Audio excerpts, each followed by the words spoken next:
Bonjour, c'est Jean-Marie Marcos sur Radio Axe pour Invitation au Bonheur. Et comme chaque lundi, je reçois un invité différent et cette semaine, mon invité est Thierry. Alors Thierry, nous nous connaissons à travers le groupement des entreprises des Boucles de Seine, puisque nous sommes tous deux entrepreneurs et tous deux bénéficiant de cet espace, on va dire, qui permet de rencontrer des personnes. Et notamment, moi j'aime beaucoup parce que ça me permet de rencontrer des personnes que je ne rencontrerai peut-être pas, on va dire, dans la vraie vie. C'est ce que j'appelle ces rencontres improbables. Et j'ai eu le plaisir de rencontrer Thierry et de l'apprécier. Il a accepté cette invitation et j'en suis ravi.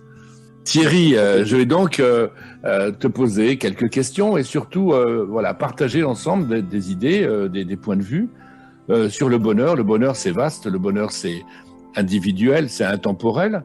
Mais pour toi, le bonheur, c'est quoi? À quoi il ressemble ton bonheur? Le bonheur, c'est un état de félicité. Pour moi, le bonheur, c'est synonyme d'une certaine sérénité. Je suis confortable avec ce que j'ai vécu hier, avant-hier, je suis bien dans le présent et je suis confiant par rapport à ce qui pourrait arriver demain à moi-même et puis aux gens qui me sont chers. Tu as parlé de sérénité, tu as parlé de confort. Voilà, c'est une notion que j'aime bien en ce moment, sur laquelle je réfléchis pas mal. Cette sérénité, elle te vient d'où? Je pense que ma vie est un parcours. Pour répondre à ta question, j'ai forcément réfléchi un petit peu à ce que je pourrais dire aujourd'hui aux auditeurs de Radio Axe. Ma vie est un parcours et je ne crois pas être né avec en moi. Je pense qu'il y a des gens qui doivent être nés avec davantage de confiance, de sérénité et de sûreté dans leur propre jugement. Et donc, en fait, chez moi, l'état que j'ai décrit en ouverture de mon propos, c'est quelque chose qui a été travaillé et que je travaille encore.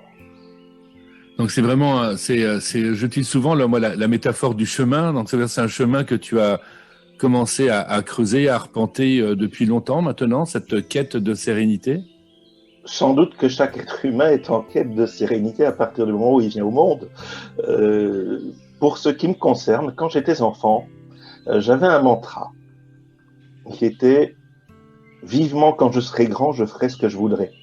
Alors, c'est une considération qui est empreinte sans doute d'une certaine naïveté, parce que quand on grandit, on a des contraintes. Quand on est enfant, on en a aussi. Quand on est adolescent, elles sont autres.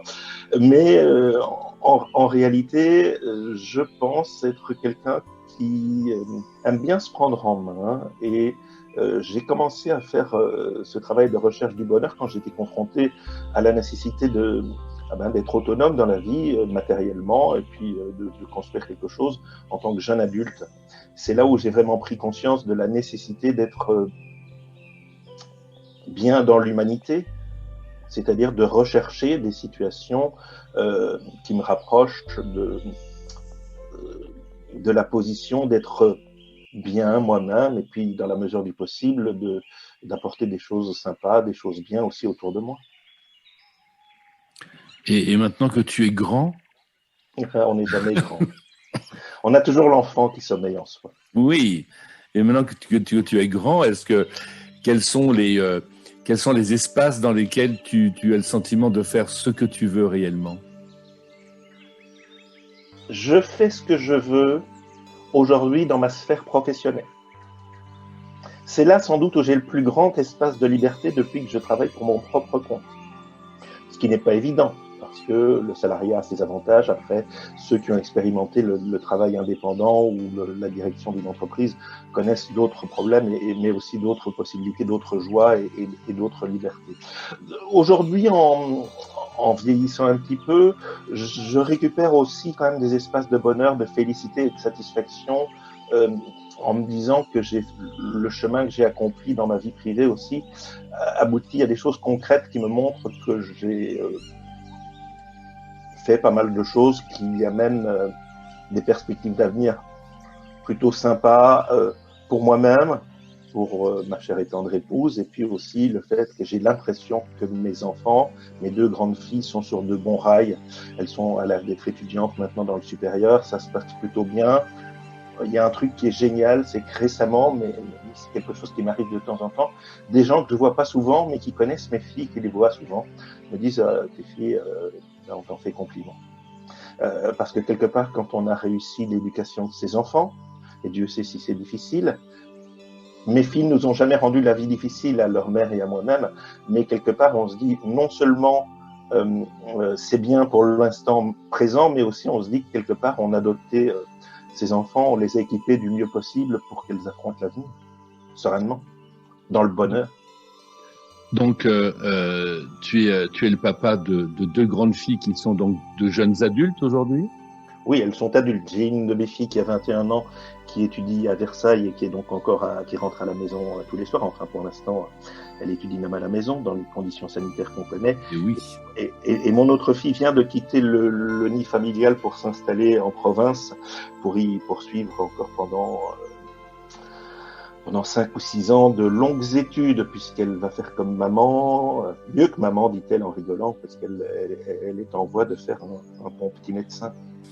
Et donc aujourd'hui, il y a aussi un esprit de liberté et de sérénité dans cette ambiance familiale. Oui, c'est quelque chose, déjà parce que quand les enfants vont bien, sont en forme, réussissent. Bon, chez moi, la réussite, elle est dans les études de mes enfants. Elles en font toutes les 2 davantage que moi, je n'en ai poursuivi. Peu importe la situation, quand les enfants vont bien, quand on a l'impression que le cocon familial donne à chacun de ses membres quelque chose, renvoie à chacun de ses membres quelque chose de positif, de réussi, quel que soit le vecteur de réussite, c'est quand même quelque chose qui est très important dans l'humanité, puisque finalement le fait de fonder une famille, de vivre ensemble, etc., c'est quand même un des fondamentaux de l'existence humaine. Donc une vie de famille harmonieuse, un travail qui a l'air en tout cas moi de ce que je te connais, un travail qui te passionne et qui te donne cet espace de liberté, bien sûr avec toutes les contraintes de l'indépendant, je sais de quoi je parle aussi. Et donc ce travail, c'est un travail, tu peux en parler un peu, si ce travail t'apporte aussi du bonheur? Mon travail m'apporte du bonheur en ce sens que je suis quelqu'un qui, dans son travail, fait ce qu'il... J'ai découvert dans la vie que j'aimais transmettre. Et en fait, donc, l'une des composantes les plus importantes de ma profession aujourd'hui, c'est d'enseigner à des adultes des choses dont ils ont besoin techniquement, hein, des principes de gestion, de comptabilité, d'organisation de l'entreprise. Et quelque part, quand ils ont passé... Assez souvent, j'ai des témoignages qui font que quand ces personnes ont passé 1 journée, 2 journées, 3 journées avec moi, quelque part, on a été à l'essentiel et j'ai changé quelque part leur vie au moins professionnelle pour ce qui me concerne, parce que je leur ai donné 2 ou 3 trucs auxquels ils n'auraient pas pensé spontanément et qui vont, dès le lundi suivant, quand ils vont retourner à leur bureau, vont leur permettre de s'enlever une épine du pied ou simplement de se débarrasser d'a priori ou d'une certaine peur qu'on peut avoir et qui peuvent être bloquantes, notamment par rapport aux matières que j'enseigne, parce que la comptabilité, la fiscalité, la gestion, enfin tout ce qui se fait au bureau, ça ne passionne pas tout le monde et même, je dirais, dans certains cas, ça crée des peurs qui sont bloquantes chez certains entrepreneurs qui, par ailleurs, ont des mains ou un cerveau en or. Eh bien, on arrive maintenant à une deuxième partie de l'émission, pendant laquelle on va découvrir un titre que tu as demandé. Je vais d'abord passer ce titre pour que les auditeurs le découvrent eux-mêmes, et ensuite on en parlera.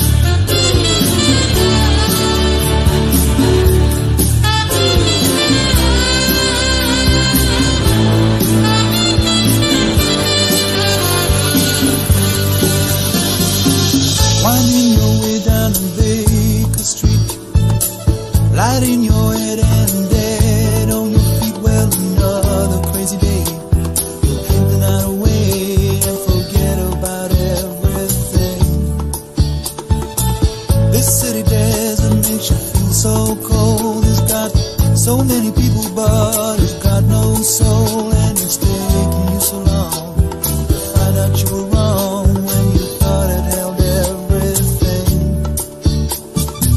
You used to think that it was so easy. You used to say that it was so easy, but you're trying now. Another year and then you'd be happy. Just one more year and then you'd be happy. But you're crying now.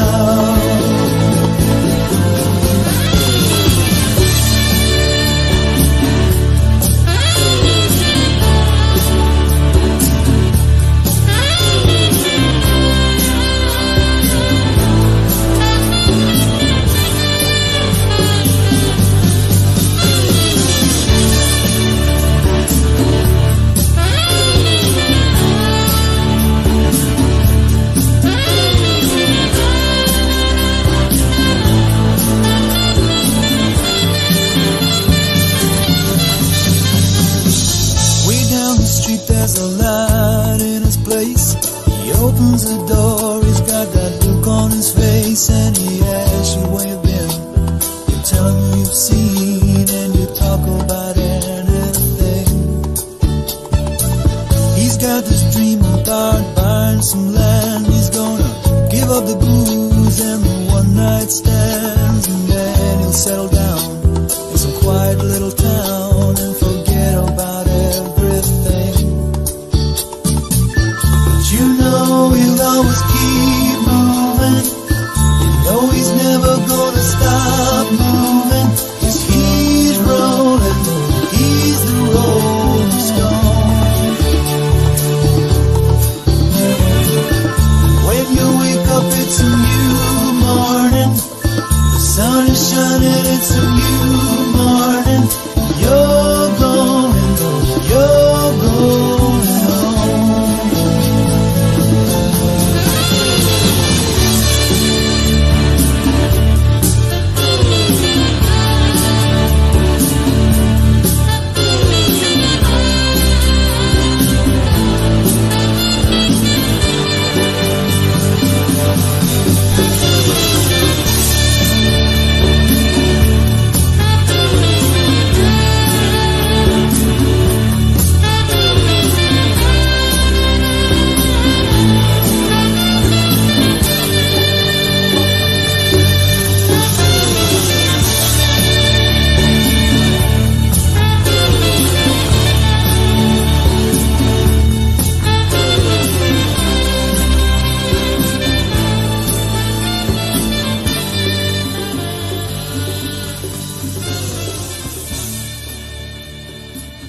Alors Thierry, nous venons d'entendre quoi exactement?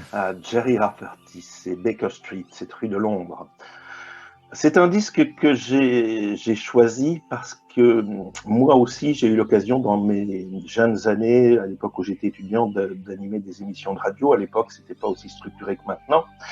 Et ce titre, donc notamment le solo de saxo qui introduit cette chanson, était l'indicatif d'une émission de libre antenne qu'on animait avec d'autres étudiants. On n'était pas du tout qualifiés pour le faire, mais on faisait parler les gens. Dans un nuage de fumée de cigarettes et en enchaînant autant de disques que de bières, on faisait ça.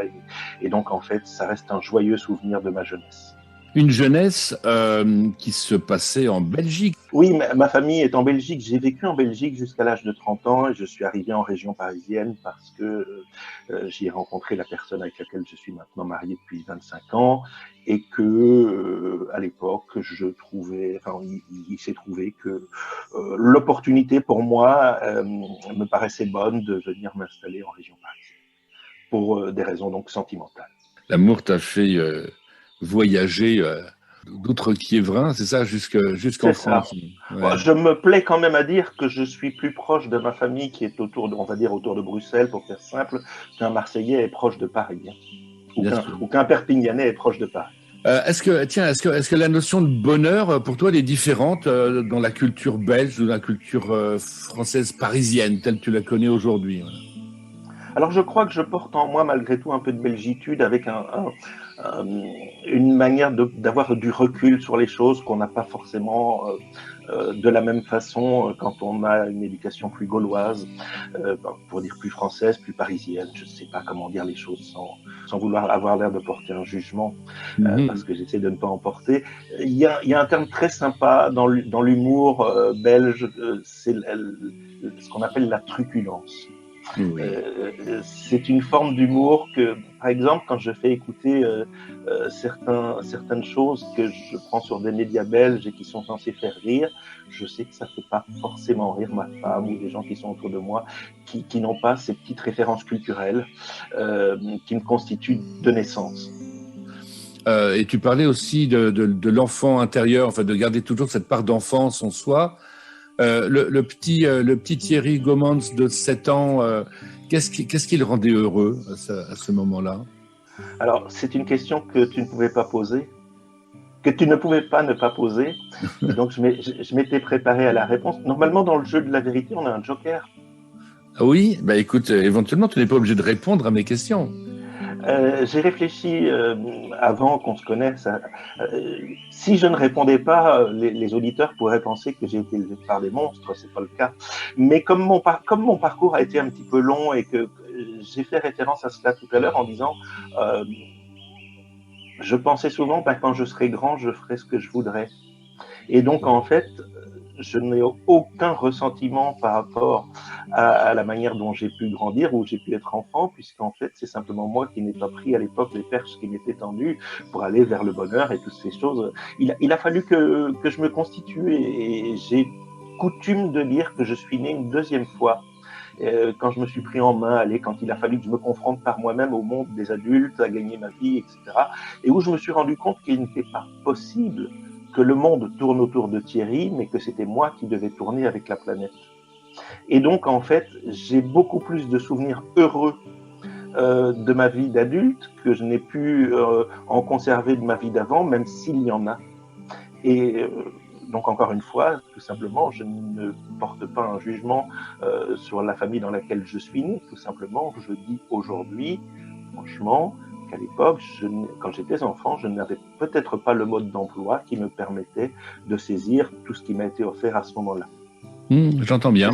Est-ce que j'ai bien parlé? Oh, c'est merveilleux, j'entends bien. Moi, ça fait écho parce que je pense que je pourrais presque tenir le même discours. Et moi, ça fait aussi écho à quelque chose qui m'a énormément touché, c'est en lisant Boris Cyrulnik, notre grand pape de la résilience, et qui nous dit ça, on a le droit de renaître, on a le droit de se refabriquer une enfance heureuse. Finalement, nous bénéficions, nous, êtres humains, d'une grande qualité, d'une grande capacité assez méconnue, qui s'appelle la néothénie. C'est-à-dire notre capacité finalement de renaître, notre capacité de se reconstruire. Et ça, c'est très important parce que c'est dû au fait que nous vivons une grande partie de notre vie, nous nous construisons finalement en vivant et non pas dès le départ. Beaucoup des autres mammifères, par exemple, et encore pire chez des espèces animales, on va dire moins évoluées, qui sont les reptiliens, par exemple, mais dès la naissance, ils sont automatiquement capables de faire un grand nombre de choses, de se débrouiller tout seuls. Et nous, en fait, notre cerveau va grossir jusqu'à l'âge de 28 ans, donc on est vraiment, on va dire, fini lorsque nous sommes déjà largement considérés comme des adultes par la société, alors que nous sommes capables de nous reproduire déjà à peu près vers l'âge de 14 ans. Donc, autrement dit, on est capable d'être parent alors qu'on n'a pas encore fini d'être enfant. Ok, Jean-Marie, ok. Je savais que ça aurait été plus simple si je t'avais dit que j'adorais aller au parc avec ma grand-mère. Hein, là, je savais que cette question finirait comme ça, et on va encore pas avoir le temps d'écouter le disque à la fin de l'émission. Y a-t-il une question que tu aurais aimé que je te pose? Ah oui, j'aurais bien aimé que tu me demandes de me présenter, non pas professionnellement, mais de me définir. Alors, définis-toi. Je suis un chercheur doté d'une formidable envie de vivre en dépit d'un tempérament anxieux et affectif. Je ne suis pas toujours compris. Les esprits conformistes ont parfois un petit peu de mal avec des gens qui, comme moi, ont dû se battre pour vaincre une certaine timidité. Est-ce que c'est une force aussi, quelquefois, cette timidité? Alors moi, j'en suis arrivé à la conclusion que la timidité, qui m'a caractérisé, que la timidité, c'était une forme d'hypocrisie, parce que quelque part, on ne veut pas jouer le jeu. Et le jeu principal de l'humanité, ce sont les interactions. Mais c'est tout un travail d'en arriver à cette phrase. Oui, tout à fait, parce que souvent on me pose la question, moi aussi, en disant, voilà, est-ce que c'est de la timidité ou est-ce que c'est de la réserve? Et moi, je crois que je fais la différence sur la souffrance. En fait, la timidité, c'est une souffrance. On aimerait participer au monde, mais on a du mal. La réserve, je fais le choix d'observer d'abord avant d'agir. On n'est pas du tout dans le même registre, me semble-t-il. Alors, le temps file. Peut-être dernière petite question. Si tu devais aujourd'hui symboliser le bonheur par un objet, une forme, je sais pas, un animal, quelque chose qui ne soit pas humain, ce serait quoi? Alors, c'est difficile parce que je ne suis pas hyper matérialiste. Mon chemin m'a montré que le bonheur ne se définissait pas par la possession. Maintenant, mon petit bonheur quotidien, c'est de pouvoir m'isoler au moins 1 heure tous les jours grâce à l'organisation professionnelle qu'est la mienne avec mon chien. C'est donc le chien, ce rapport avec le chien, c'est une source de bonheur. Absolument. Eh bien, je te propose qu'on passe maintenant à l'autre face qui est le temps du conte. Et donc, j'ai sélectionné un conte de sagesse.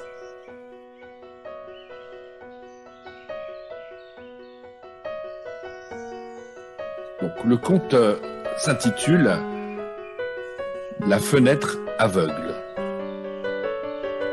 Il était une fois un jeune prince qui vivait avec insouciance dans le palais de son père. Un jour, il demanda au vieux sage chargé de son instruction : « L'argent est-il quelque chose de bon ou de mauvais ?» L'homme emmena le prince dans le salon du palais et le fit asseoir face à la vaste baie vitrée donnant sur la grande place. « Que vois-tu » interrogea l'ancien. « Je vois les enfants qui jouent sur la place, les jeunes filles qui dansent près du lavoir, les artisans qui travaillent dans leurs échoppes. » Le sage disparut un instant et revint avec un seau et un pinceau. « Qu'est-ce » dit le prince. « Un vernis à base d'argent. » Le vieil homme sortit du palais et recouvrit toute la baie vitrée d'une épaisse couche de peinture. Lorsqu'il rentra, le prince s'exclama : « Mais il fait sombre, je ne vois plus rien !» Le sage alluma une lampe et demanda : « À présent, que vois-tu par la baie vitrée ?»« Je ne vois plus rien, sauf moi, comme dans un miroir, » répondit le prince. « Je n'arrive plus à voir les autres. »« Tu as ta réponse à ta question, » dit le vieux sage, et il s'en alla. Le prince ordonna à ses serviteurs de nettoyer la baie vitrée, mais le vernis résistait. À force de frotter, la vitre réapparut, mais entièrement dépolie. Irrité de ne pouvoir retrouver une vision claire, le jeune prince, dans un accès de colère, lança violemment la lourde coupe d'argent qu'il tenait à la main contre la vitre. Celle-ci vola en éclats. Le prince put alors revoir toute la beauté du monde extérieur. Mais en plus, il pouvait maintenant entendre les cris des enfants qui jouaient, les chants des jeunes filles qui dansaient et les bruits des échoppes des artisans. Il pouvait sentir le parfum des épices et la caresse du vent. Il traversa le cadre vide de la fenêtre et se fondit dans la vie de la Grand Place. C'était donc le conte de sagesse qui fait peut-être écho avec nos conversations ou nos pensées. Et donc c'était Jean-Marie Marcos avec Thierry Gaumans pour Invitation au bonheur. Je vais maintenant partager un titre de ma propre playlist du bonheur. Mais auparavant, je vous donne rendez-vous lundi prochain à 19h sur Radio Axe. Et d'ici là, soyez heureux. Au revoir Thierry, merci. Merci Jean-Marie, merci à toi.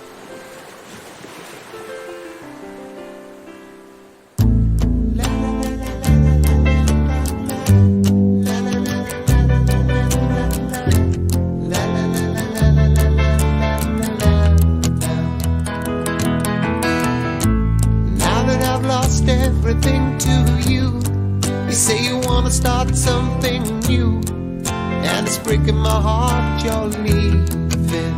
Maybe I'm grieving, but if you wanna leave, take good care. Hope you have a lot of nice things to wear, but then a lot of nice things turn bad out there. Oh baby, baby, it's a wild world. It's hard to get by just upon a smile. Oh baby, baby, it's a wild world. I'll always remember you like a child girl. You know I've seen a lot of what the world can do, and it's breaking my heart in two, because I never want to see you sad, girl. Don't be a bad girl, but if you wanna leave, take good care. Hope you make a lot of nice friends out there, but just remember there's a lot of bad and beware. Beware. Oh baby, baby, it's a wild world. It's hard to get by just upon a smile. Baby, baby, it's a wild world. And I'll always remember you like a child girl.